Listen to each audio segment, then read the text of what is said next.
Okay, well, welcome. Thank you for joining us. This is a very special episode because it is our podcast debut and it is also our series finale because we are doing this one time only. It's a one-time chat. And the reason that we're doing this, my intention is the Cali Collective is turning 10 soon. And of course, that's prompted a lot of reflections and conversations. And I thought it would just be really interesting to make that public. It might be a terrible idea, but we'll see what happens. So I'm Steph. I'm the creator of the Cali Collective, and I'm here with Scott McDonald, who is a dear friend of mine and also been a colleague for almost the entire time that Cali has been in existence. So I thought he'd be the perfect person to talk to, and we're just going to reflect on the last decade of Cali. And he also lights up in front of the camera. So if you want to see Scott flourish, it will be on a podcast. So welcome, Scott. Thanks for having me. Thank you for joining me. We're going to open up with a very broad question. And I'm going to put you under the spotlight to start off with. Okay, ready?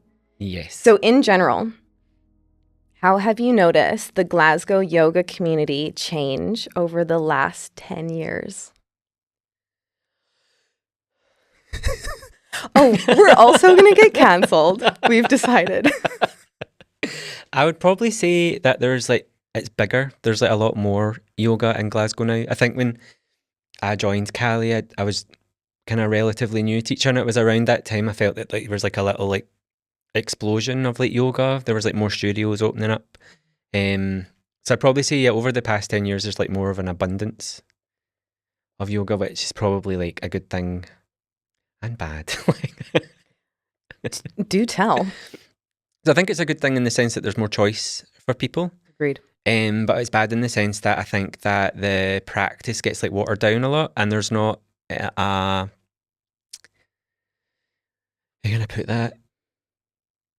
It's one of those times where you're almost going to regulate this, but then also don't regulate me.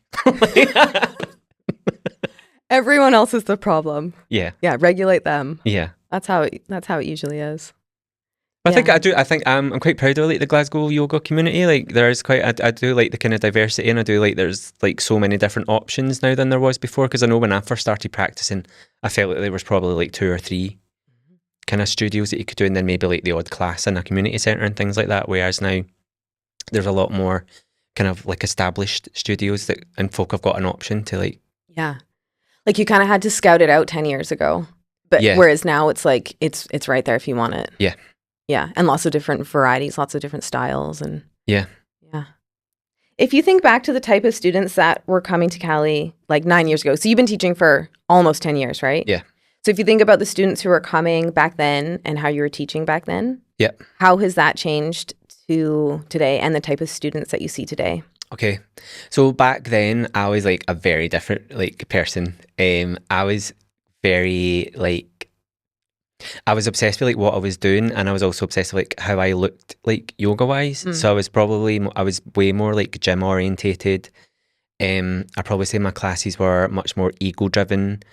They're probably a lot more challenging. Looking back, I was probably doing less yoga and more strength drills and things like that. And that definitely influenced the type of person that would come to my classes. And also at Cali in general, back then in the Pentagon Centre, everyone was you can correct me if I'm wrong. Okay. 99% of the students were skinny, white, and female. 1,000%. I think I was the only person. I represented the only diversity in yoga at that time. Well, I was the chubby gay guy at the back of the class. So same. But I do feel now and I don't think it's you've never made it it's not. I don't think it's ever been a conscious decision, but that's slowly not being a thing anymore. And I think the member base and the folk that rock up at the studio are way more diverse. Yep. Than it was 10 years ago. Mm-hmm. I agree. Yeah. You said that your classes were more ego driven. Yeah. Can you say more about that? What does that mean to have an ego driven class? So I think like back then, like when I was doing my teacher training, there was like a real focus on finding like what your niche is. And then also like you were encouraged to like be yourself Yeah. at a yoga class. So like I was playing like the music that I wanted to hear at the class. I was doing the poses that I wanted to do. I wasn't really taking into account like people that were coming in the door. Like if they couldn't do the sequence, well, that was their problem. It wasn't mine. And then even like when folk complained, because folk would be like, "Why are you playing at Aretha Franklin at a class? Like I really don't like that." And I'd be like, "Well, suck it up." Right. Yeah. Whereas I'm not like that now. I'm like I probably went the other way. Yep. But Yeah. I think I don't know. I can't really speak for everyone, but I do think like when you first come out your teacher training, I think everyone kind of goes through that. Like I call it like the yoga wanker like era. Like you need to go through that part. Yeah, and I think there's such and this is a whole other podcast, but there's so many yoga teachers now that I think there's this like drive for individuality and to stand out in some way. Yeah. And so you're like, yeah, let's play Aretha Franklin and all that sort of thing. And I think there's just something that comes with maturity and age and just time practicing that stuff sort of dissolves. Yeah. And you're not trying so hard to be like an expert or like niche yourself into one thing. So even like looking back at like some of the like Facebook memories, sometimes like so offensive, especially when you look back and I've done some like yoga for bros. Like, yeah, yeah. I'm not a bro. Like, You're why not, was babe. I doing that? Oh no, I don't know. It was probably at Cali. Was it at Cali? Yeah, was it Cali? Yeah, I don't know why we did that. A bros and brews thing, which We is did. like not cool. Why am I doing that? Because you were the only male teacher, I guess. Yeah. I guess it made sense at the time. Sure.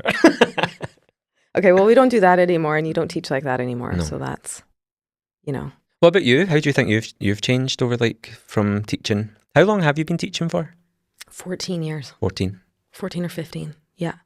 Yeah, it's interesting because I was also quite young. I mean, that was 14 years ago. So I was in my early 20s, and I feel like I'm a very different person now. So how I was teaching and who I was as a teacher was very reflective of who I was at the time, just in general in my life. And I was sort of lost and not sure of myself and, all the things that come with being in your early 20s. But I would say my classes were similar to yours, very ego driven, but that's all I knew. So I'm not trying to like judge where I was at all those years ago, but that's just what I was exposed to in the yoga community was like, who can have the hardest class, who can have the most creative sequence, who can, be an expert at something or have like the best playlist. Yeah. And it was all about how many people can you get in the room. And the studios that I was at the time in Canada, your value is very much reflective of the numbers in your classes. Okay. And you were treated better, and got the better time slots and better pay and all that. And on one hand, it's like, okay, I understand that from like the standpoint of like purely just caring about numbers and profits, fine, whatever. But that was the motivation, is like, how many people can I get into a room? Yeah. And so I was doing what the mainstream wanted. Yeah. Versus now, I very much don't feel that way. And I do things that maybe not everyone is going to like simple things like mantra. Like I would have never done that 15 years ago because it would have scared people off, or even some types of pranayama and whatnot. I just wouldn't have done that. But I wasn't embodied in it either. So, it wouldn't have made sense for me to do it then.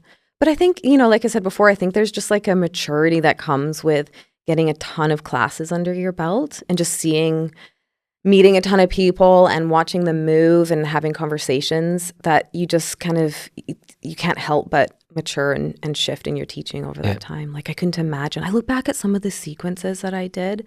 Oh my God. Like I've thrown them all out. Like I'll finish a book of sequences and then I look back and I'm like, oh my God, this is just going in the recycle, because I would never do this again. I would never teach that way again. But I remember not that long ago looking back at some of my old sequences from Canada and I was like, oh my God. How is anyone coming to my classes? These are awful. And so was there a like conscious decision from your side to be like, I'm now going to be more embodied, or do you think was it just a gradual like maturity? Gradual thing? Yep. Gradual. Yeah, there was never a point where I was like, oh wow, I need to change my teachings. There's definitely been some things I've done with Cali and, professionally with like say Steph Yoga and teacher trainings and stuff where I was like, no, this needs to stop now. Mm-hmm. again, that's another podcast.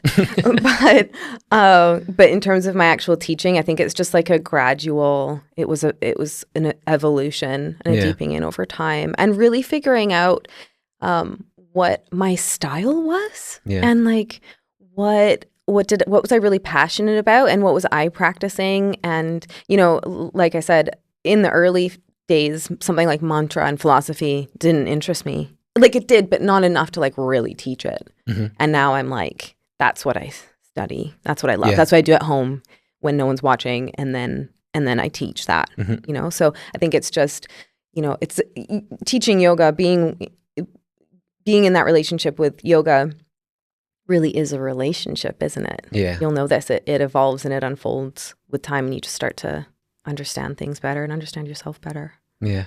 Yeah, that was really long. I'm sorry. That's good. I could see you starting to fall asleep. No, I'm just kidding. I did doze off for a couple of minutes. I'm glad you didn't notice. Thanks, babe. So why Glasgow? Okay. Oh, God. Why Glasgow? You just opened up a big can of worms. Okay, so this is what's going to happen, all right? Okay. I need to go back in time a little bit. Okay. And tell you a really boring story. Okay. Of like Canada and then coming to Glasgow. Okay. You can take like a micro nap if you want. Yeah. That's okay. But I mean, I need to go back to provide context for, I think, some other conversations that we're going to have. Backstory. Right? Yeah. Okay. So I'm going to go way, way back to answer the question about Glasgow. Okay. We need to go back like 20 years. Okay. Right? I know. I'm so sorry about this. So can I just set the scene for the Canadian yoga scene? Yes. That I grew up in, I was born into. Because again, that's going to help us understand Cali. Because I'm sure there's a question coming about like, why Cali? Yeah. Right? Yeah. Okay, I could have guessed that. Okay. Oh my God, unpredictable. Well, I've been here for 10 years now, and I still get asked like probably daily if I'm out in public, like, why are you in Glasgow? Because I'm clearly not from Glasgow. And people are like, why are you in Glasgow? And then they find out about Cali and they're like, what? Who's Cali? Like, why did you? So I'm used to answering this daily. Okay, so let's back up a bit and let me tell you about Canada, the yoga scene that I was born into. Okay, so this would have been over 20 years ago. I was in my I was in my late teens. I was a mess, by the way. I don't know if you know this about me, but like I was a very different person growing up. Yoga, definitely. There's like two big turning points in my life. One is yoga and the other one is getting Nell, where it's like there was Steph before and then there's Steph after. Okay. So Steph before, I was just not in a great place, like very anxious, very depressed, very hopeless, didn't know what I was doing with my life, just all the things. And that's when I was introduced to yoga, not in a way of like, hey, this can help you. It was just like someone randomly asked me to a yoga class. I had no idea what it was. And I thought it was like an aerobics class. So I like rocked up with like, I was playing basketball at the time, like for the city. And so I had like my big basketball shorts and like my big basketball trainers and stuff because I thought it was an aerobics class. I thought it was like step aerobics or something. So I rock up and I was like, oh, this is not aerobics. And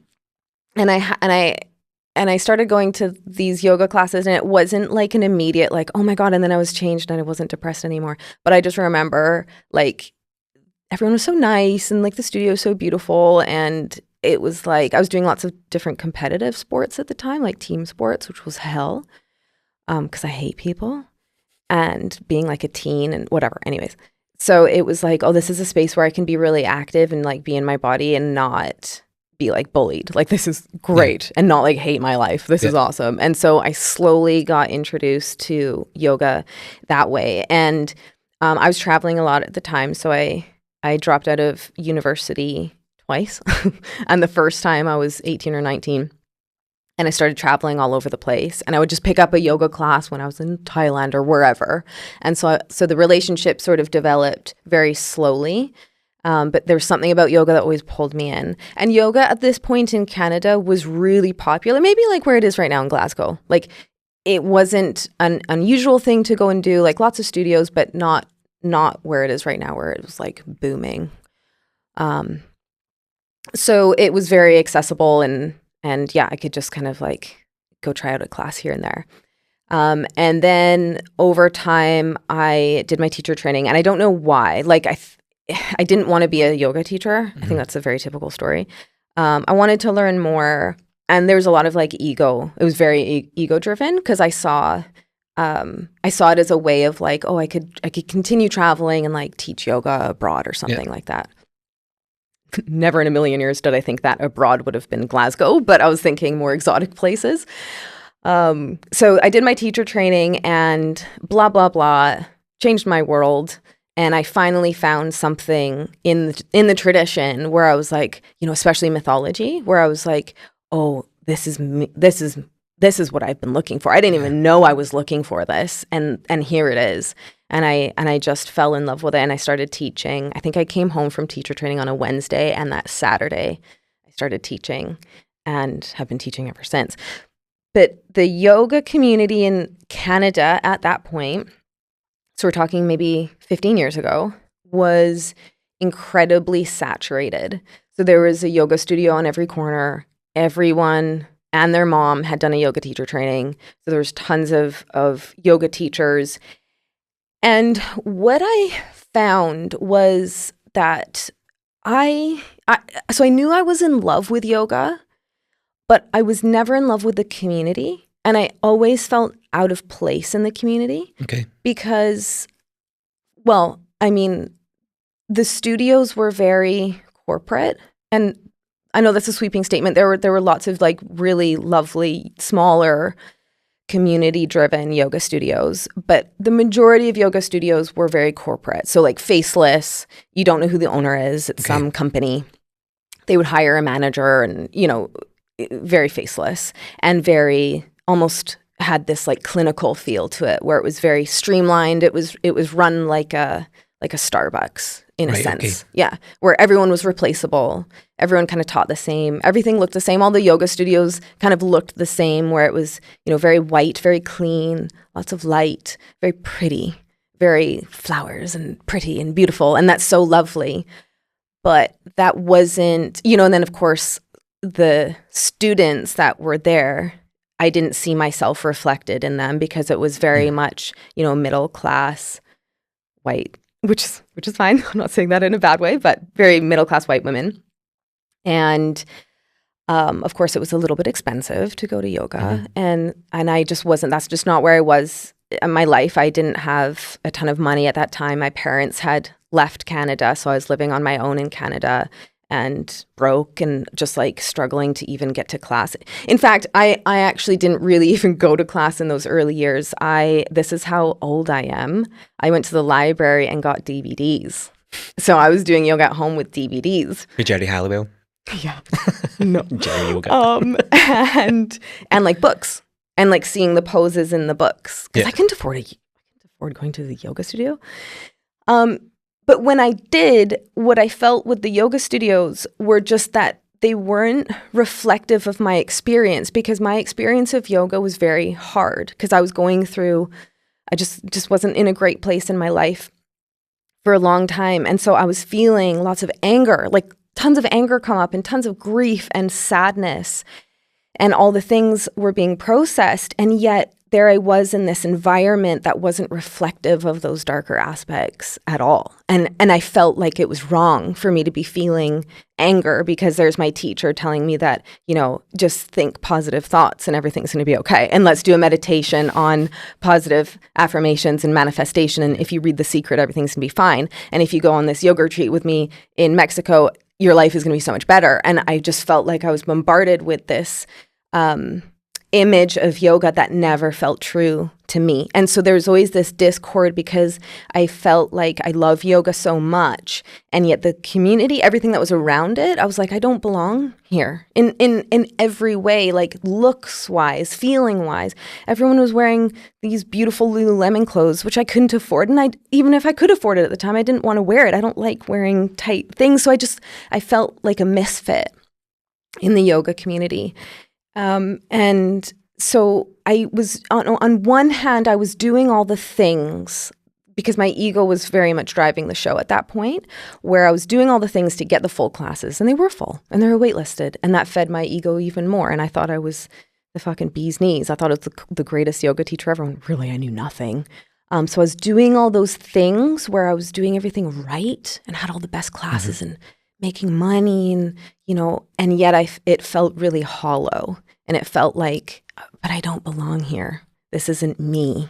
And so I wasn't fulfilled. And I don't think at the time, so we're talking about maybe being 25 at this point. At the time, I couldn't have articulated that. I didn't know what was going on internally. I just knew something was off. Okay. I knew that I loved yoga so much, but something was off.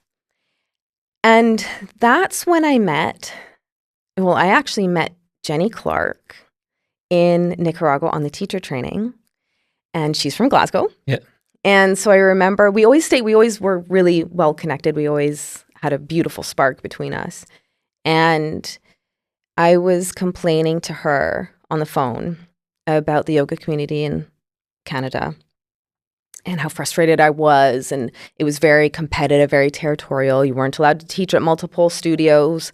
It was just not the energy I wanted to be in at all. Mm-hmm.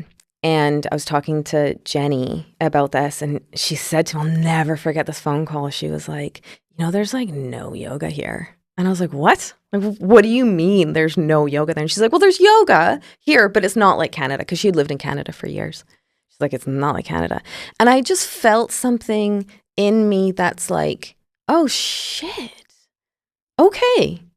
It felt like a fresh start. Like I could go there and I could maybe work for another studio and just sort of like be anonymous in the sense and start fresh and like try to find my feet. And I was still traveling quite a bit at that time. I hadn't like settled down necessarily. So for me, I saw it as another opportunity to continue traveling. And my dad's British, so I knew I could get a visa here. So I was like, right, okay, Glasgow. And like I had to Google like, where's Glasgow? I knew it was in Scotland, but like I didn't really know anything about Glasgow. And then I came here, and I didn't ever expect that I would have stayed. I committed to 1 year. Mm-hmm. I'm going to just try Glasgow for 1 year. Then I'm going to come back home. So I put all my stuff in storage in Canada. Like I had a boyfriend and stuff. Like this was supposed to... Bye. Bye. Go to Glasgow. You're not coming. I did ask him, to be fair. So this was never meant to be, right? It was like 1 year thing. And I just wanted to like get a breath of fresh air, teach abroad for a year, come back home and figure my stuff out. So I came over here expecting to work for a studio. So there really weren't many studios here. There was a couple. Yeah. And I wasn't well received here because I was teaching vinyasa. And vinyasa wasn't really a thing. Like there was a few teachers doing vinyasa, like Jenny and Laura McCrimmon were teaching, and I'm sure there's others, but the studios were very Bikram and Ashtanga and that sort of thing. And so vinyasa wasn't, it was coming, but it wasn't really a thing. Yeah. So I was getting rejected from the like 4 studios that were here. And so I was like, oh, like, what am I supposed to do now? Because I came over here and of course so much ego of like, oh, I'm going off to Scotland and there's bagpipes and there's kilts and look at me. I'm going to go do something better than what I was doing in Canada. And I got here and I was like, oh shit, like I can't get a job. And I was broke as shit. I was 26 at this point. So I didn't have money. It's not like I just like had money to, so I was getting really desperate and I applied for a job in Edinburgh and in London and I thought I was going to leave Glasgow. But then Jenny and we went off to Troon one day. This is how naive I was about Scotland, okay? I remember her asking me, like, do you want to go to the beach? And I was like, what do you mean go to the beach? Like, you guys have beaches here? She's like, it's the UK, it's an island. And I was like, oh, wow. Right. Okay. So we went to Troon. And this is why I have such an affinity for Troon, because I ended up living there for 5 years. We were walking along the beach and I was like, oh, in the yoga studio. And then she was like, why don't we make a yoga studio together? And I was like, what do you mean? And she's like, yeah, let's open up. And so we had the name the Cali Collective years before because we wanted to run retreats together. Okay. And so we came up with like a name and we bought the domain and everything, but it just sat kind of dormant. So we knew we wanted some sort of partnership, but we didn't know what that was going to look like. Again, we just thought it was going to be like, oh, we'll meet up and do retreats abroad and whatever. So we came up with the name of the Cali Collective. And I'll never forget this. She looked at me and she's like, the Cali Collective. It could be the Cali Collective. And I was like, whoa, yeah, that's so cool. And again, I was 26. I was young. I was really arrogant, lots of ego. And so I thought, well, this is perfect because I can do it better than everybody else anyways. Obviously, that was all ego, right? And so we were like, okay, let's just see what happens. And I was desperate because I needed a job. So my back was up against the wall. And I just sort of felt like, well, there's nothing to lose because no one here knows me. I knew Jenny and that was it. Yeah. So I was like, if I try and fail, I'll just go back home because no one knows who I am anyways. So that's a really long way of answering your question about why Glasgow, but I'm going to keep going. Okay. To why Cali. Okay. So we had the name the Cali Collective, and then we were like, right, let's find a place that we can rent just for the year because I was only going to be there for a year. So we had to find somewhere that was like a month-to-month lease. And I remember we saw some beautiful places and it'd be like a 5-year lease or like even a 3-year lease. And I'd be like, oh my God, no, I'm going to be back in Canada. Like, we can't do that. So we found a space in the Pentagon, which was just like a rolling month-to-month thing. It was an office space, just a blank canvas. And we took the place. We needed a loan from her parents because we had no money. So they put down the deposit for the place, which is so sweet. And we had like just enough money. I put the yoga mats on my credit card, my Canadian credit card, because I was broke at this point. We had no money. And we literally, I think we had just enough money to get the floors done and like God. a couple tables from IKEA. And that was it. And it was an empty studio with a lot of heart. And then we opened up, and before you knew it, it didn't take off right away. I've done my share of like teaching to nobody or to one person or two people, but it started to grow and build in a way that I was like, okay, wait a second, I could never do this in Canada because the yoga studios in Canada were very like tons of money behind it. So It just wouldn't have been a thing. Yeah. Like you would have needed like a storefront you would have needed so much money in Canada. And it just wouldn't have been possible. So it wasn't even like, it was never even on my radar to open up a yoga studio, but I had to when I got here. So the ball started to get rolling and I was like, oh, okay, this is growing a little bit. And I was getting a little bit of money at that point, enough to like be able to stay, which is really cool. And then we slowly started to bring on teachers, as you know. And I was like, okay, this is happening. Like we're building a studio. So then I was like, well, I'll just stay another year and see what happens. And 10 years later, here we are. But one of the big pivotal changes in the studio was Jenny and I. We were 50-50 partnership, but it became very clear that this was my baby. And she had a full-time job as it was. Okay. So you'll remember this. It was maybe a year and a half in where we just decided this is my thing. This isn't, and we decided together we're still very good friends, but we parted ways at that point, and I took on Kali on my own. And that's when I realized, and I don't know what sort of shifted it, because it took me a couple years, because you would think that the studio would have been born and been everything that the opposition to my experience in Canada, but it wasn't. I actually just did what I saw in Canada. And so it was, this, white walls, very vanilla, very basic, very non-offensive, even though it was called the Kali, named after, we'll talk about Kali later. But she's the goddess of death and destruction and that rebirth, the snake shedding the skin. But I still whitewashed it because that was all I knew. And I was scared. I was scared that if I did something unique that looked anything like, this, like the darkness, and what was in my heart, I was just scared nobody would like it and no one would show up. And there was some pressure there because I needed to make a living from this. So I was like, what can I do that's just going to get people through the door? So it was very, very whitewashed. And it took me a couple years to realize like, oh, this isn't me. Like I'm still doing the same thing I didn't want to do. I was still being a part of a community, trying to fit in when that wasn't me at all. And so that's when, it's probably year 2 or year 3 where I was like, Steph, you need to cut the shit and get Kali up, because we didn't even have an image of Kali. in the studio because we didn't want to like put anybody off because it's a striking image.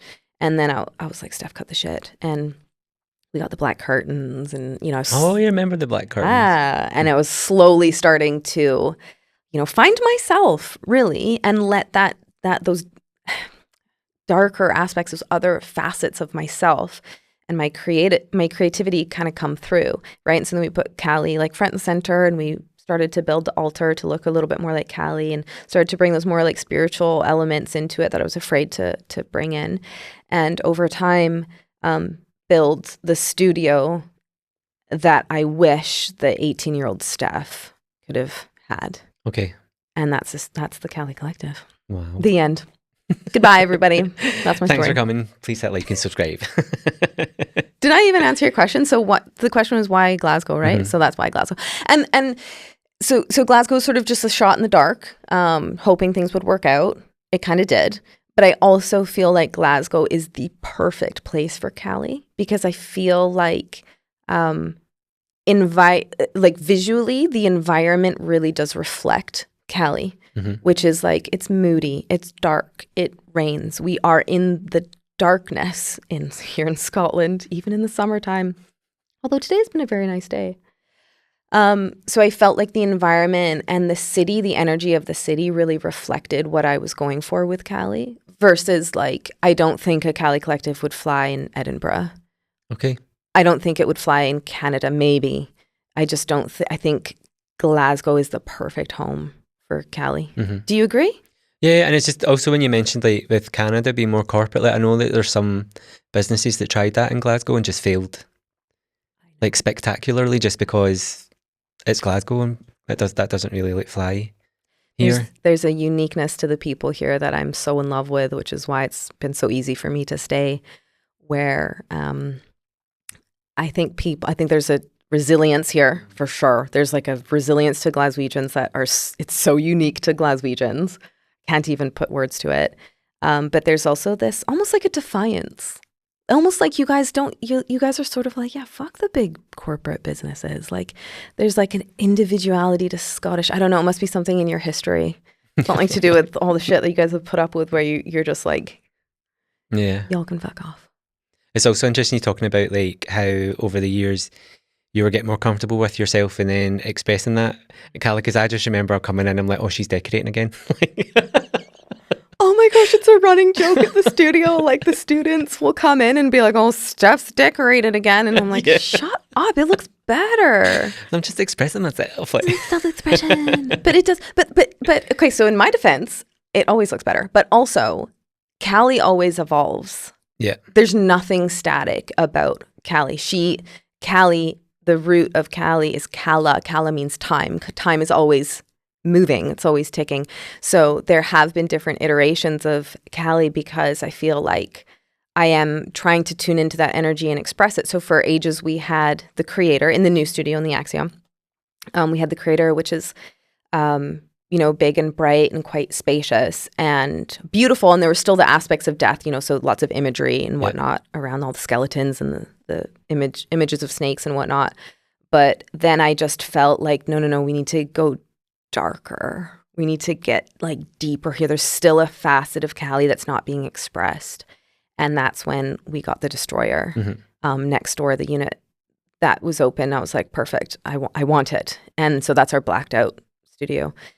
Because I was like, no, there's more to be expressed here with Cali. And I felt like that was the right timing to show like, yeah, she is the great mother and the rebirth, but she is also the death and the darkness in that aspect. And they're opposite sides of the same coin. So they both needed to be expressed. And when you first opened the studio, what was like the kind of biggest like challenge? Like what would you say was the biggest barrier to getting Cali established in Glasgow? Well, just the footfall really, because also keep in mind, I didn't know anybody when I came here. So it's not like I had a community. It's not like I was teaching and built up a community and then was like, okay, guys, we're opening up a studio. I needed to build the trust of people as a teacher as well as the studio. Okay. So it was like, having to be good enough that people were willing to check out my classes and check out the studio. And so this is 2015, right? And social media was a thing, but not like it is now. Like Facebook was, but not necessarily Instagram. So I wasn't pushing the social media that hard. So it was very much word of mouth. And Cali, this is the great thing. Cali still is very much word of mouth, which is quite cool. But at the time it was just like how to find bodies to come through the door and actually get that initial sort of startup. Jenny had a bit of a following, so that was super helpful. Yeah. And it did kind of catch fire in the sense that, a few people tried it and then brought their friends and, super, super organic, which is really cool. But yeah, but like there's so many challenges back then because I also didn't know what the hell I was doing. I was lonely. I didn't have a community here. I didn't have friends. I didn't have my family. I had to break up with my boyfriend that I said I'd go back to. Did you? Is he still waiting? We never actually broke up. No, we did.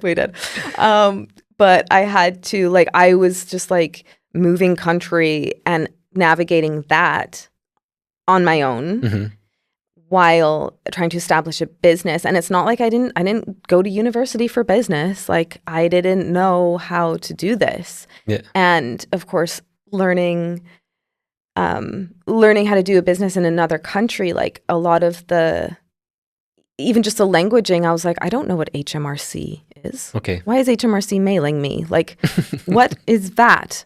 What is all these logistical things that I was like, I don't know what this is. So trying to figure things out as I went was just such an insane learning curve. And I was also at that point, 25, 26, remember when I was growing up, I was not who I am today. Nobody is.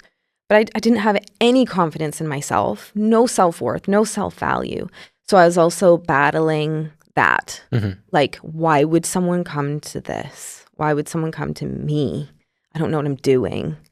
And so a lot of inner struggle with just also the struggle of needing to pay the bills and grow this bitch. Yeah. So lots of challenges. It wasn't easy. Yeah. Still isn't. And was there anything else that you do kind of hustle wise? Was it flyering? Were you going about chapping on people's doors, stuff like that? Yep. Yeah. Because there's sometimes I'm out in Finiston and stuff like that and I'll see Cali flyers and I'm like, Steph's been here. Still hustle. Yeah, still hustle. Last month. Well, I'm in a place now where I can get people to flyer for me. So it's nice to see that. You're shattering that illusion then, so it wasn't you. I still hustle in a different way. But I don't know if that's fair to say because I also think the energy of hustling doesn't, it's exhausting. Yeah. Versus just chill, just trust in what you've built, trust that people will come. And I do struggle with that sometimes because there is self-doubt that creeps in, but I don't hustle in the same way as I used to. I can chill just a little bit. But those early stages, I was having to hustle because I needed to pay the bills. Mm-hmm. So. And did there come a point where, was it maybe a class or a time you're just I'm going to be okay? This is going to work? No. No, never? Nope. Nope. God. I know. I still live with that angst. Yeah. I still live with that where this is why I'm still in therapy because it's hard because I might know it's not true. I know I can relax. I know everything's going to be okay. Cali always provides. It's been 10 years. We're still here and we're still doing great. Yeah. But I find it hard to relax. I feel when am I going to get that tax bill that I didn't know I had and it's going to wipe us out? Or or when is the foundation going to come out from underneath me? When is something bad going to happen? I still feel that way, which is, I don't know. I hope I get over it. Well, it's Cali, isn't it though? You're always kind of playing with that if she's about. That's the thing, right? I'm when does she want to just destroy everything? Yeah. Yeah. And so what's the most rewarding thing about looking back at that time? We'll talk about the rewards and stuff just now, but back then, what was the most rewarding aspect of that? Because there must have been something to keep you to keep me going. Seeing the students show up. Yeah. And again, and building these relationships. And I thought everyone was so cool because of the accent. So I was like, you guys are the coolest because you have a Glaswegian accent. So I just love you automatically. So I was so excited that people were coming to me with these beautiful accents. And just seeing the same people come back. And so one of the things that was really difficult about starting up was just that vinyasa wasn't well established at that point. So I got to see people be like, whoa, what's this? And I was like, oh, this is vinyasa. This is just what I've been doing for so long. So it was like new and novel and exciting for people. And that was fun. And it was really rewarding to, I didn't know it at the time, maybe a little bit, but looking back, definitely, it was rewarding to be like, oh yeah, okay, like I don't think I started anything. I think I just caught the wave early on. The wave of yoga was coming to Glasgow, whether I wanted it, whether I was going to ride that wave or not. I just happened to catch the wave early, which was great timing on my part. So it was cool to be in the early phases of watching and contributing to the growth of yoga in Glasgow. That was really cool. And of course, like, this is one of the most rewarding things today and has been from day one, the friendships that get built, like with students, but with the team.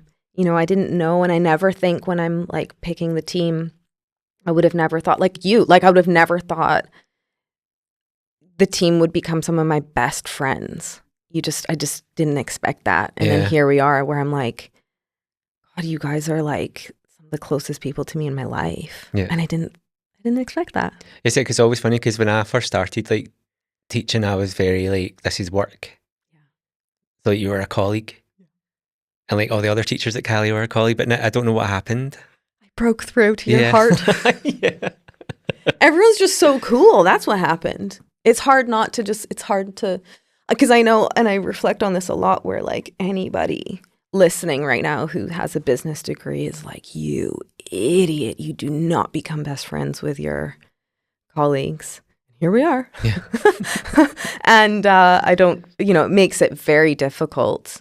It makes that relationship difficult when things kind of arise. But I wouldn't trade it for the world, because you guys are the tits. Love you, boo. Love you too. Can I ask you a question? Yeah. Oh my God, this is a great question. Okay. Was there any one thing or any time in Cali's history that you thought like, oh my God, this could be bad? Or like a point where you're like, okay, things are changing?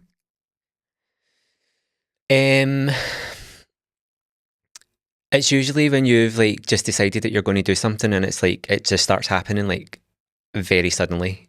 Because I'm quintessential like Taurus. I like to take my time. Like I like to like plant the seed and then it's a couple of years and then I'll maybe think about moving. Whereas you're like, I'm doing this and then it's like, it's happening. I think in the Pentagon when you opened up the Warm studio. Yes. I was just a bit, and then I don't think I knew you very well back then, and I was just immediately like, why is Steph? What is this? Like, why is she doing that? And then I don't know if you remember. Oh no, I'm scared. You took down the Cali painting from the main space. Can you please tell the story? Tell the story. And put it in the Warm space. Tell the story. And like weird shit just started happening. Like stuff was falling over on its own. There was repeated fire alarms. I remember me and Alice Gray were both teaching a Tuesday, and there was like 4 weeks in a row that the fire alarm would go off. The electricity kept cutting out. Yep. Almost burned the place down. And none of that stopped until you put the painting back in the main space, and then the painting would refuse to hang on the wall. Yes. Like the rest of the time that we were there. This is real. So it's like when you start doing stuff like that, I do get the fear, and it's the same like in the Axiom building when you took on the second space. I'm like, Steph, please don't piss Cali off again, because it was a bit, I've got a healthy skepticism stuff about that, but there was a direct link between you moving that painting and creepy stuff like happening. Completely agree. Most people will think that we've gone batshit crazy by talking like this, but it's true. She lets me. I'm like Cali's little servant. This is Cali's space, and when I tinker with it, she lets me know very quickly. Yeah. And yes. It's facts are facts. You moved the painting, freaky stuff started happening. You moved the painting back and it stopped. I know. And that was an ego-driven, yeah, I know. Yes. Yes. Was there anything else? I think there has been, sometimes you've introduced like a new teacher and I'm like, this isn't going to last. And then I'll say to you, like, oh, like, how do you know them? Like, are you sure about them? You're like, yeah, like, I love them. And then, like, 6 weeks later, do you know, like, you're like, oh. Scott, what was I thinking? Yeah. Oh, man, I've done my share of that. Just like trying to, the whole square peg, round hole thing. Doesn't work. And you're always so sweet and don't tell me at the time. Yeah, I think we're quite similar in the sense that if it was me and then you said to me, I'd be like, shut up, what about it? Like, right. Bless your heart. Yeah. Well, that takes me to another question I have, which I think is another great question. Who wrote these questions? Me. That way they're great, eh? What's been the worst decision you've seen me make over the last 10 years? I've never seen you make I've seen you make decisions and stuff hasn't worked out. And I think I've probably had a bigger like emotional response because you're very much, oh, I've tried that, it didn't work. Next. Yeah, that's true. Whereas for me, like you're trying something and I'm like, oh God, like, and then it doesn't work out and I'm like, oh no, it's not like, but I don't think there's been like one. And I think it's probably good because a lot of the decisions, like quite rightly, because it's your business, I've never, like myself and like the other teachers have never been included in like during the pandemic, like when you lost the Pentagon basically and had to go to the new space, like I would have probably been like, Steph, don't move. Do you know, like, that's why I didn't tell you guys. Yeah. Like don't make any big changes like that. So I wouldn't say there's like been a worst decision, but there's definitely been like questionable ones people wise. And also you've got a really bad taste in like gay men. The amount of times you'd be like, oh, what about this guy? He's cute. And it's like, Steph. I really just want to hook you up with someone, Scott. Okay, fair. Just pick sane ones. Okay, fair. Yeah. And all the decisions, here I am defending myself. I feel like all the I can look back and be like, Steph, what the fuck were you thinking? Like, what were you thinking there? So what do you think's your worst decision that you've made?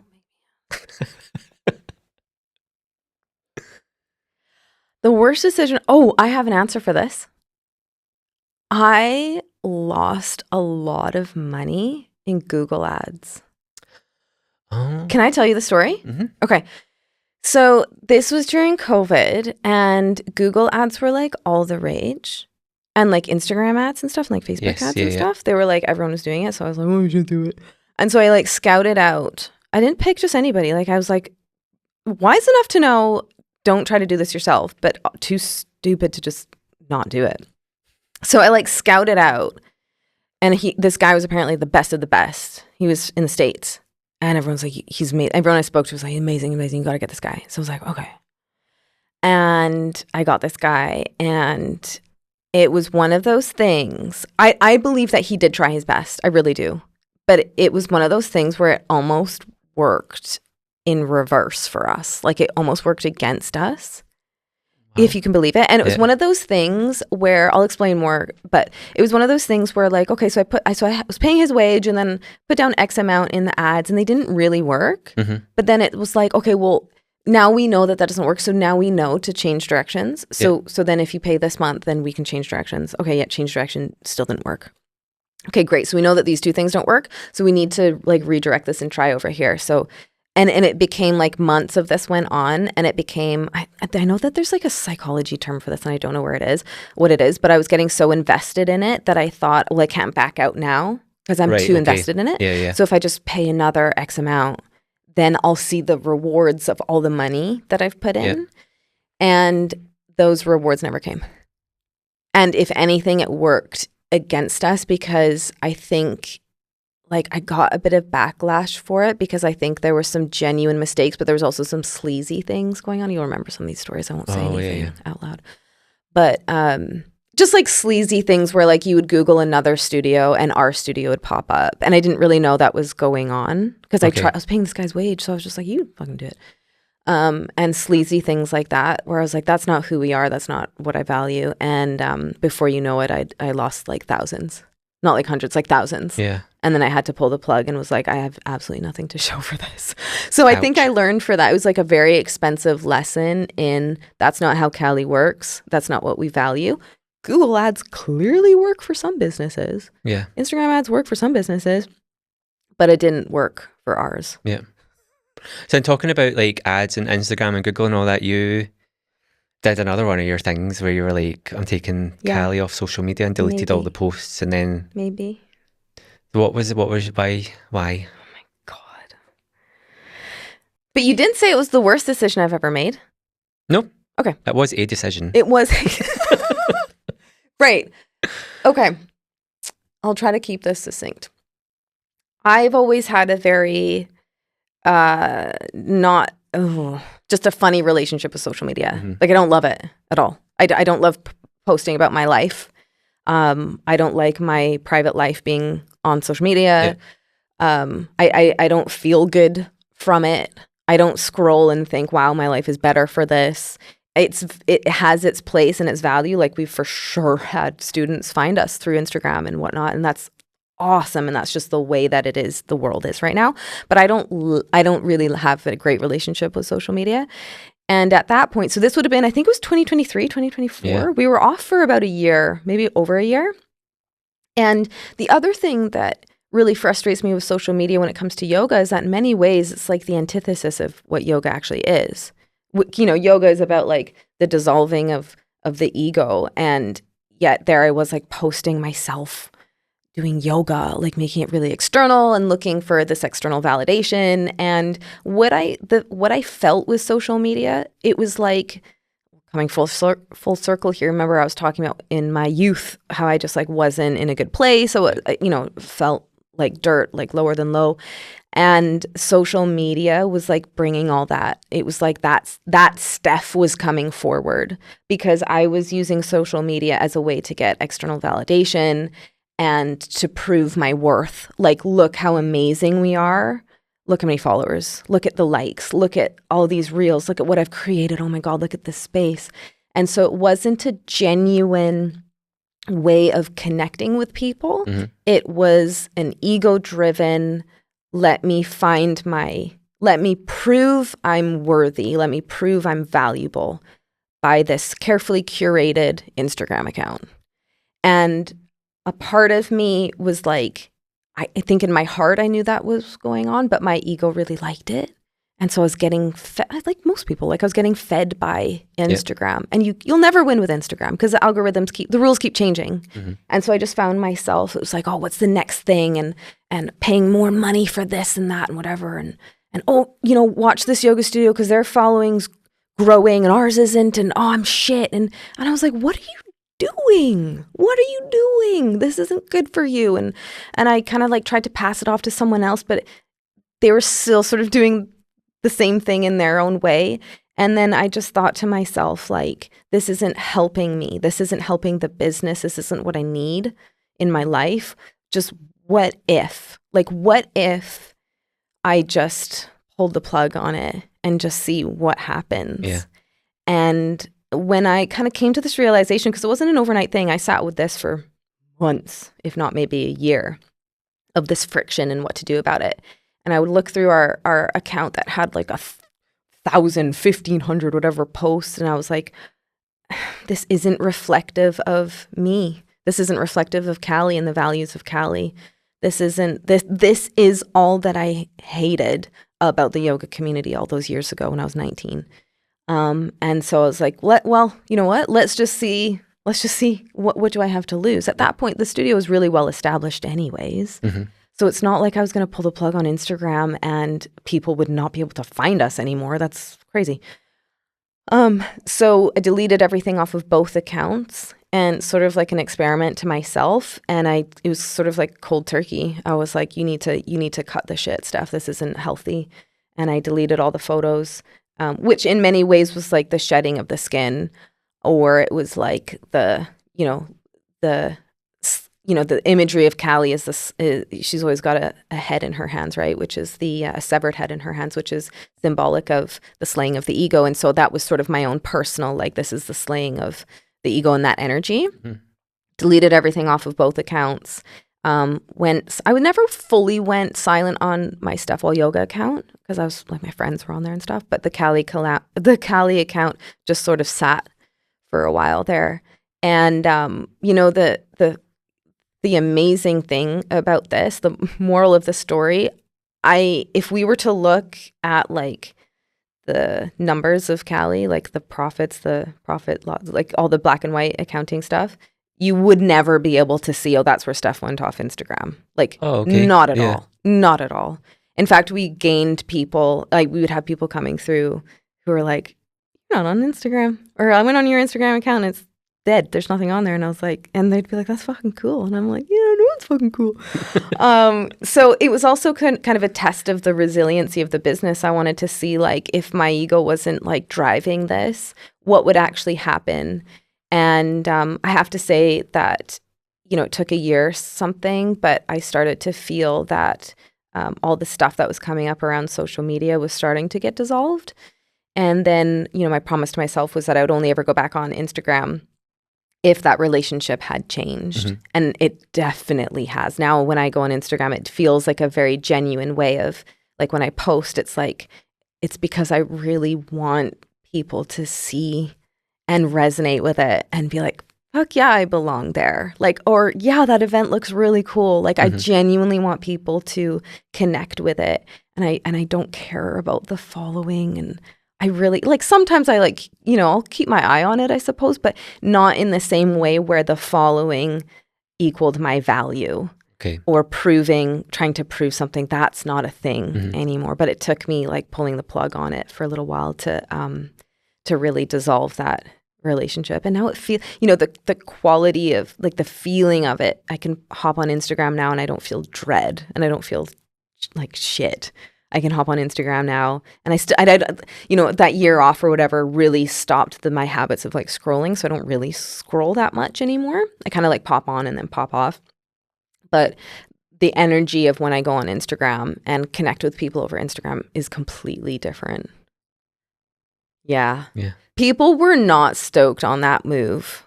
My partner, the teachers, like everyone was like, you are making a mistake. I don't think I had a single person on my side with that one. No, I mean, I think you guys support whatever I do because he loved me. Yeah. But don't want to get sacked again. No one wants to get sacked again. I've tried to fire you 100 times. Just kidding, everyone. But nobody was on my side on that one. People were like, it's suicide. It's business suicide. Yeah. And I was like, which made me want to do it even more. I was like, fuck y'all. Let's see what happens. And guess what? Nothing except I feel better about myself. Yeah. And I feel better about the business. So, I mean, kind of won that one, didn't I? Yeah, you did. I love winning. What's been the single best thing to happen to Cali? I think it's the members. It's the folk that have came in and just like stuck around. Like there's folk I genuinely like really love seeing. Like when I walk in the studio, I'm like, oh yes, they're here. And it's been really nice. It's been like a real privilege, like watching folk, especially because I like doing the beginners workshops. Like there's folk that have come to a beginners workshop and then they've just hung around and like they've grown to the point where I never see them anymore. Like they've got to beginners and then they'll come to my like gentle or Vinyasa 1 classes. But now they're like Vinyasa intermediate, they're like hardcore, like, do you know what I mean? They're doing like hardcore classes. And I just really love, that's like the best. It's so beautiful. Well, that kind of takes me to my next question for you then. So one of the great things about Cali, if I may say so myself, is the longevity of the studentship. Because as you know, like, of course, we'll have people come and go, of course. But the members usually stay with us for a really long time. Like we've had members there for 5, 6, 7, 8, 9 years, right? I don't think anyone's been there from the start, but pretty close. So knowing that you're teaching to the same people over the course of years, how does that either push or challenge or like inspire your teachings? So I think at the start it didn't. Okay. The end. Again, because I was just coming from that like ego-driven place, I didn't really care like about them with love, if that makes like any sense. And it's probably only since I think just after the pandemic that I started to really care about like the people that were like regularly coming back and chatting to them and like getting to know them. And also I had to get really comfortable in my own practice. As I think probably my teaching like early doors wasn't very authentic or genuine. It was just like, this is the sequence I've been taught. I'm going to teach that sequence. There wasn't much care or like planning that went into that now, whereas that's basically all I do. They're like, I know like I'll come in and it might not look like a plan, but there is a plan. Like there might not look it, but there is one. And it's again just being getting really comfortable with my own practice. Like my practice is repetitive. Yep, mine too. So my classes will be repetitive, and it'll only be ones I believe that everyone's got it down that will move on, and that can be hard. Yeah. Because especially I'm a chronic people pleaser as well. So like every week I want to have the best sequence. I want everyone to like love it and talk about it. Whereas, well, no, actually, for 3 months we're doing the same flow until you plank properly. We're going to do the same flow until you can do a push-up. Do you know, you're going to do the same flow until you can balance on both legs, like one at a time. Like, and it's having to get comfortable with that and like silence the whole people-pleasing thing. I think there's something about like people want, especially as teachers, they want or just people in general, they want what's the new, shiny, exciting thing. Yeah. New thing. When really there's so much to be learned in repetition. Mm-hmm. And just like doing the same thing over and over. It can be very confronting. Incredibly. Because if you don't want to do a push-up or you don't think you can do a push-up, and there you are every week having to do a push-up. Yeah. Yeah. I think also it's important to build kind of relationships with folk in your classes because it makes them more confident in saying.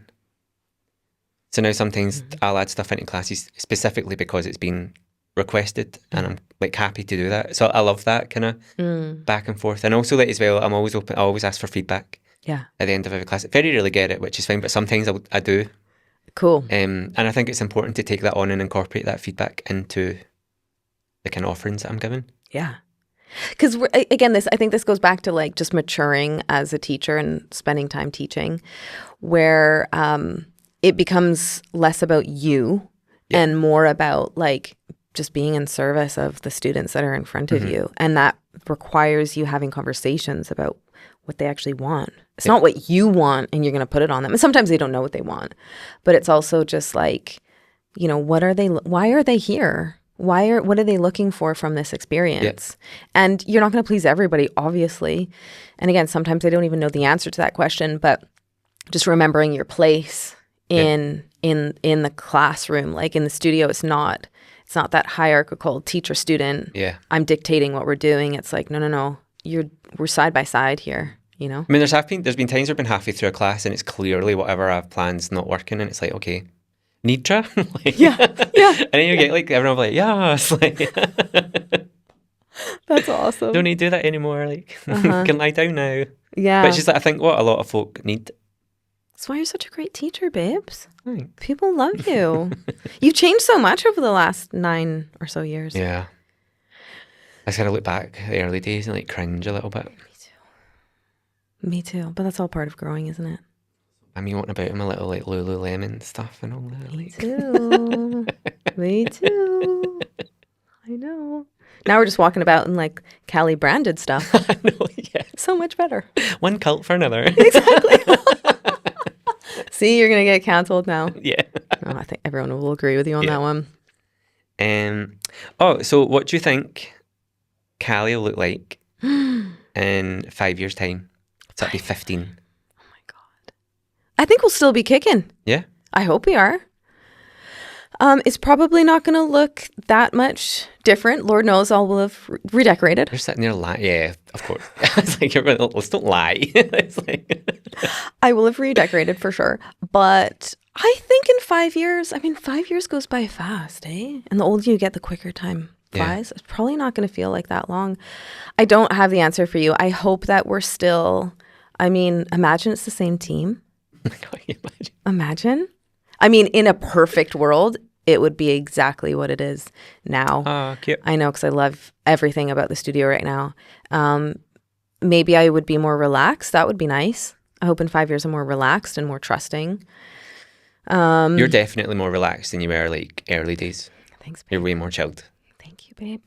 Used to be quite scary sometimes. You're not scary anymore. 100% I was, but it's all just projection. You're quite good at passive aggressiveness. Like, I really admired that in you. You were really good at that. Now I'm like passive aggressive in like just more of an aggressive way. Yeah, you're just aggressive now. I'm just like, don't do that. Stop doing that. Or like my post-it notes that I leave around the studio. Stop fucking doing this. Yeah. Yeah. It's more, I like being direct because it's more effective. And I think people actually appreciate it more than being passive aggressive. Yeah, because you don't need to guess. You never really have to guess with me anymore. I think people are pretty clear of where I'm at. Yeah. Yeah. But also, like, in my defense, I was quite young. And so, like, in, 26, 27, 28, trying to, like, manage a team, I was like, I don't know what the fuck I'm doing. Yeah. And there was also, like, that scarcity mentality where now I'm like, we have more room to, like, make mistakes and try things out. Yeah. Whereas back then, there was no room. There was no wiggle room. Like, we were living, like, paycheck to paycheck, so to speak. And so things needed to be, like, exactly so. Whereas now I can be a little bit more chilled. Yeah. And things work out better when I'm more chilled. I remember I would, like, go away. Because remember I was traveling a lot still. Mm-hmm. So back when I did my trainings and retreats, which I no longer do. Another podcast. Please don't ask me questions about that. I would go away for, like, months at a time. And I just remember, like, I could feel that the studio was doing better without me there. And, like, the numbers would be better without me there. Think so? Yeah. There was an energy, for sure, like, it would have been cleaner if I was there. Okay. And the props would have been perfect. Okay, obviously. Yeah. But there's, like, I think people are more relaxed. Like, I don't like to think of myself as anybody's boss because we're working in partnership. But when I'm there, there's a different energy to it. The teachers might be a little bit more, just making sure everything's perfect and whatnot. And there's like a certain, relaxation. Things are chilled when I wasn't there. But I think that's different now because I'm more chilled, as you've identified. Yeah. Thank you. So remember that there was one time we were in the Pentagon and oh no. There'd been a mix up. I was supposed to be covering a class. So I said, like, on the Sunday I'll cover it. And then on the Monday I said I couldn't. And the class was like a month in advance. And there was no, like, process for covering classes. So I was just like, I can't cover it. And then I left it.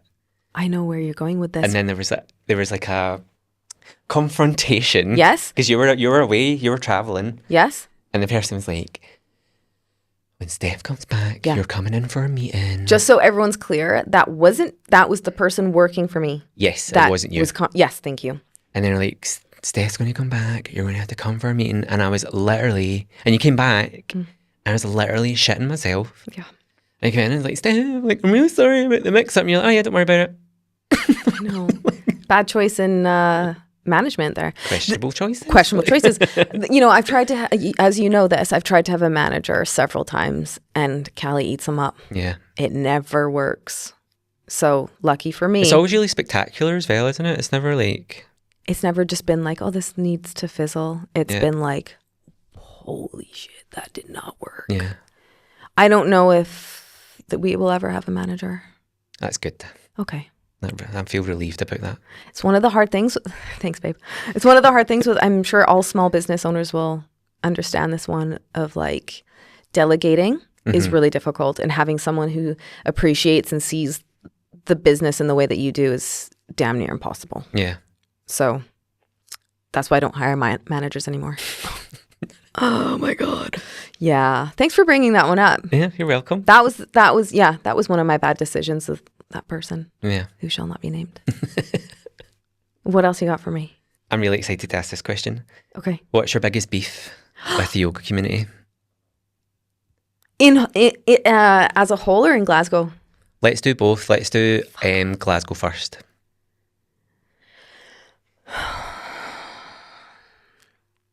My biggest beef with the Glasgow yoga community, do I have to answer? Do you want me to answer first? Yes. This isn't all the time, and it's not everyone, so I'm not going to tar everyone with the same brush, but I do get embarrassed about how provincial it can be sometimes. Say more. Like, it can be quite tribal. Like, there has been, and I can't actually believe I'm saying this, but there has been times where I've walked into a cafe and there's been like a group from another yoga studio, and it's literally like the Sharks and the Jets for West Side Story. You know, everyone's like, it's about to kick off. Yeah. And I just don't understand why. Yep. I don't get it. Yeah. It never used to be like that, you know? Oh, really? Nope. In fact, I know some of the studios didn't love the studios that turned me down when I applied for a job. I think that they were sort of like, ugh, when I opened up Cali, because I don't think they saw that one coming. So there was always a little bit of tension, but everyone was always pretty chill with each other. It's only been post-COVID that there's been this feels a bit territorial or we're the best. It's like a weird kind of like, I get a kind of weird like scarcity type. Yeah. Whereas where it's all good. Yeah, it's like an abundance of everything. It's all good. It's all good. Yeah, I'd say my beef is maybe similar. I guess it's different because I see things differently as a studio owner. And I also, circling back to Instagram, I don't follow a lot of people. So I don't see a lot of what's going on. I thought Glasgow would have held off a bit better with the really egoic, mainstreamy, I can't say too much here because I'll get in trouble, but the mainstreamy, ego-driven yoga. Like that I was experiencing back in Canada. Okay. I thought there'd be a bit more question, a bit more like, I don't know about that. But I think people kind of fell into that. Yeah. To the really trendy, Instagram-y kind of yoga. Okay. Yeah. Which is not what we're about. And what about the yoga community in a whole? Just the hypocrisy of it all. I feel like in many ways the way that yoga teachers and the community operates, or studios, like any business, in many ways is actually like the antithesis of what yoga is actually about. Yeah. Which is, again, like yoga is like about the dissolving of the ego to remember the oneness and remember that we're all connected.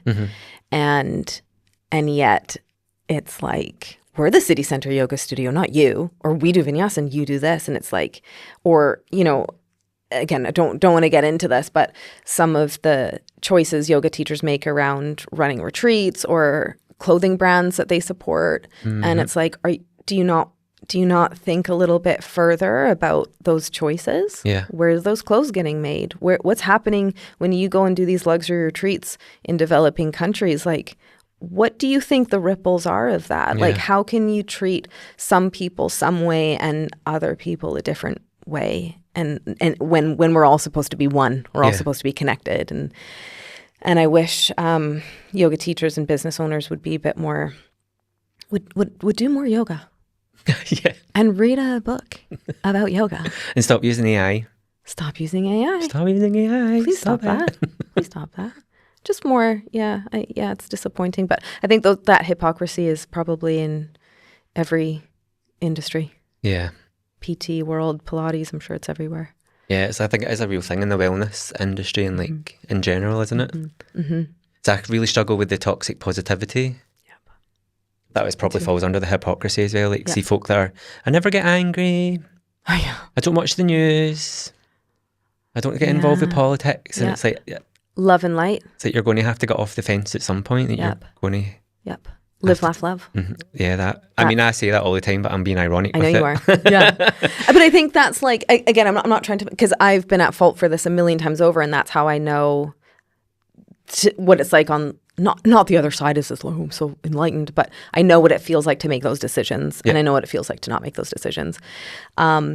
So I'm not perfect in this by any means, but I think that's, again, what Cali stands for is like, circling back to my experience in Canada, is it was all live, laugh, love, positive affirmations. And it's like, okay, but what about the reality of life, that actually yoga isn't rainbows and sunshines and who can hold the best handstand. It's also about like how to be with the stuff that emerges, the anger, the grief, all the stuff that arises, how to be with that aspect of life as well. And the hypocrisy of like, well, let's just keep making whitewashed yoga studios and whitewashed teacher trainings by very young teachers and, all that sort of thing, like how that's still going on and there's not more self-reflection. It blows my mind. Yeah. It blows my mind. Yeah. On a daily? Daily. So I've never, because I know there's like some folk where like, if I've went to a class and like maybe the subject of anger's come up and the teacher's like, oh, never get angry. Oh, yeah. Shut up. Like, go to hell. Oh no. What's your most controversial yoga opinion? Like the one that you've like die on a hill for? I'm not going to get into it too much because I do feel like it's worthy of another podcast, which will probably never happen. But you never know. We might go viral. The people might demand a second episode. I have very strong thoughts about 200-hour teacher trainings. Oh, yeah. Mm-hmm. I also have very strong thoughts, as I mentioned before, of luxury yoga retreats being held in developing countries. Oh, yeah. I've never actually considered that. You should. I'm never going to run a retreat. That's why you work at Cali. I'm never going to do a teacher training. I'm never going to own a studio. I don't want to. Don't make me. Great. Thank you for that. Let me just say, I do think that there is a way to have like, even the word retreat makes me cringe. I'm like, why retreat from what? From your life? Like to pretend like we're living this like perfect life for a week where we're getting served by people and having this perfect food and da-da-da-da-da. Like that's not reality. I do think that's why I started calling my things like immersions. Like I do think there's a place to go somewhere and have that more intensive study together and practice together in a location that's not in your home. I get that, or not in a studio. I do understand that. But the whole like wellness package of, going off to these places where, I don't want to get too much into it, but I think that there's a real lack of thought around what you're contributing to when you're doing both 200-hour teacher trainings and retreats. Okay. Yeah. Cool. You? My most controversial yoga opinion. Yoga's not for everyone. Nice one. It's not. Say more. Well, you were there the day when I had that realization, because I was all very like, yoga's for everyone, like come to my classes, like I can teach anyone at all. And then I know what you're going to say. somebody came to one of my classes and didn't have any legs or in a wheelchair, and I had nothing for them, like absolutely nothing.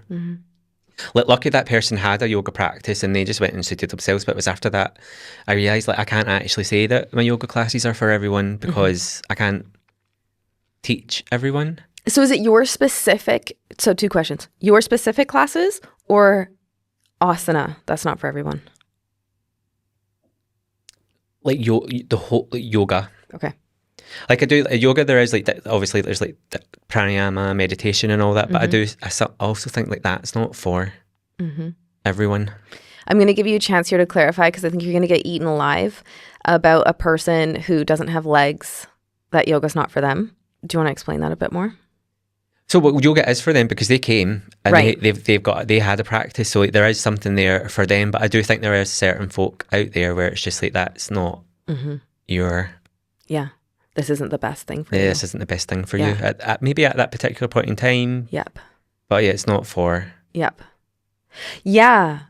I agree. It's like when people are like really stressed or depressed or something and they're like, can you teach me to meditate? And I'm like, meditation is the last thing you need right now. Yeah. Because if you're angry and you're just going to sit there in silence for 15 minutes, that ain't going to help. It's going to get worse. You need to go on a run. Yeah. Or do like a really strong practice or something that's going to help move that. Not eventually meditation, of course, be with that eventually, but if you're in that heated state, sitting in silence is not going to be helpful. But I definitely agree with you, even though, one of the difficult things with having a yoga studio is that people expect the studio, it's like there's like an entitlement that because it's yoga, it should be available to everybody. Yep. And I'm like, well, I don't know if like a city center, like a really nice location with the top teachers and props and all these things, I don't know if I need to make that accessible to everybody, but like we've got free classes on YouTube. Do you want to go on YouTube? No, they don't want to go on YouTube. They want the free class in the city center. Yeah, they want aerial for free. They want Pilates for free. It's like, shut up. No, I'm sorry. It doesn't work like that. Just because we're yoga doesn't mean... This is one of the things that really annoys me is that we're a business, right? We're treated like a business. I'm sure it's held taxed like a business, but people want me to operate as if I was a charity. And I have like these different expectations put on me because it's yoga and we're supposed to be really nice and it's free. It's for everybody. Yep. And it's like, well, can you tell HMRC that, please? Because we ain't getting taxed that way. Thank you very much. Go away. Go on YouTube. I'm sorry, but I learned yoga from DVDs. So you can too. Yeah. Maybe not DVDs because I don't even know if anyone has a DVD. I think everyone started with Jerry Yoga, didn't they? I don't know. Everyone did. I don't know. Okay, I've got some questions from some of the members. Yeah. This is from Vanessa. Is what Cali is now what you thought it would be when you started it? No, because I was supposed to go home. I didn't think I was going to immigrate and stay in Glasgow. You're a citizen now? I'm a citizen. How cute. Yay, go me. What is this from Mary? What has been the most unexpected benefit of starting Cali? The friendships. Yeah. Love you. Pamela has asked, this is a good one. How do you stay passionate about the thing that you love to do when it becomes your job? I feel very lucky that I found something where that passion has never wavered. And I mean that. Like, I've always felt a fire with yoga, and that flame hasn't flickered. Maybe it's flickered, but it hasn't been put out as of yet, even after all these years. I'm still incredibly passionate about yoga, and I'm incredibly passionate about the business, about Cali. Like, it's such a gift. I never feel like I'm going into work. Like, I just get to go and teach, and it's hang out with people like you and the students, and like, it's so cool. So back in when I was like 18, I did a certificate in photography. I was always so passionate about photography, and I tried to make a living with that, and that died very quickly. And I think because it wasn't quite, I didn't have the same passion for it as I do with yoga. Whereas with yoga, it's like, and I'm lucky because I don't know if many people can say this, but I found the thing that I know, at least for now, this is what I'm meant to be doing with my life. Yeah. Like, I know that. And that flicker, that hasn't wavered. Do I still have the studio? Am I good enough to keep running the studio? Am I fucking this up? That comes all the time. That comes and goes. But should I be teaching yoga? That's never gone out. Okay. I've never even I keep waiting for the day because everyone says that it'll come where I question, should I be teaching yoga? Or I don't feel passionate about it. And that day hasn't come yet. Okay. So I think I'm just very lucky to have found the thing that I love. Mm-hmm. Yeah. You've got two more. Okay, go. So Amy's asked two questions. One of them I feel we've covered. She's asked, why did you choose Glasgow? Yep, we know. You know that. She's also asked, do you find that there's something unique in the Glaswegian yoga community, compared to other places that you've maybe taught? Gosh. You guys have the best accents? I don't know. I don't know how to answer that. I mean, again, thinking about it in terms of Cali, would Cali work in Canada? Would it work in Edinburgh? Would it work in London? I'm not sure. I think there's something really unique. Like, again, like this, like the environment of Cali, the values of Cali, I think is unique to Glasgow. I think it works well with Glaswegians and the energy of the city and the land. But in terms of the actual people, when it comes to teaching, I don't think you know what? Actually, here's something. There's a lightness to Glaswegians. You guys can laugh at yourself. You fall and you laugh, or you're trying something. You just it's easy for you guys to just take the piss out of yourselves. Yeah. I think that's a classic Scottish trait, isn't it? You guys don't take yourself too seriously, and I can see that on the mat, and that's fun. Whereas in other places, it's really serious, and I can talk to you guys during a class, right? But you wouldn't really do that in Canada. It's much more serious and a bit more strict in Canada. And I like that too. It's not that one's better than the other, but you can tell a Glaswegian crowd from a Canadian crowd, for sure, because you guys are laughing, which is, you know this better than anybody. You'll be teaching a class. I'll never forget the first time I heard this, way back in the Pentagon. You were teaching and I was coming out of class, and the class was roaring with laughter in mid-class. And I was like, what is he teaching? What is going on in there? And I just feel like that wouldn't happen in Canada. Yeah. Okay. Okay. Last question. Yes. So Karen's asked too as well. She's asked what inspired you to start yoga, but I feel we've covered that. A deep depression and self-loathing. And needing a escape out of my life. The tale as old as time. What's your favourite class? Or what's your favourite style of yoga? That's not fair. Okay. To take it up to Karen. Love her. To practice or to teach? Did she specify? She didn't specify, no. So my self-practice is what you said, very repetitive. I'm talking sun sals, same thing over and over again. Yep. Incredibly boring. Like people would probably be surprised because they'd be like, that's boring. Mhm. And it's very still, like lots of meditation, that sort of thing. Mantra. But to teach, so I currently only teach 2 classes and I'm obsessed with them both, and they're opposite ends of the spectrum. One is an intermediate class, and that's just like, it's so much fun and it lights my heart. And I love going to that class every week. I love the people that show up. I love pushing myself and pushing them in a nice way, and just like seeing the progression and seeing them deepen into their practice. That's so fun. I love it. And it's in the Destroyer and it's hot and the music and it's just cool. And then the other class I teach is called yoga, and I just called it yoga because I didn't know what else to call it, and I wanted to give myself free rein to sort of do whatever I wanted.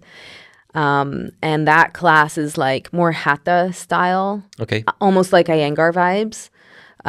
Lots of props, lots of stillness, getting into the shape in a really articulate, deliberate way, and then sitting in the shape, being in the shape. And we also weave in, that's a silent, so I'm not playing music or anything in that class.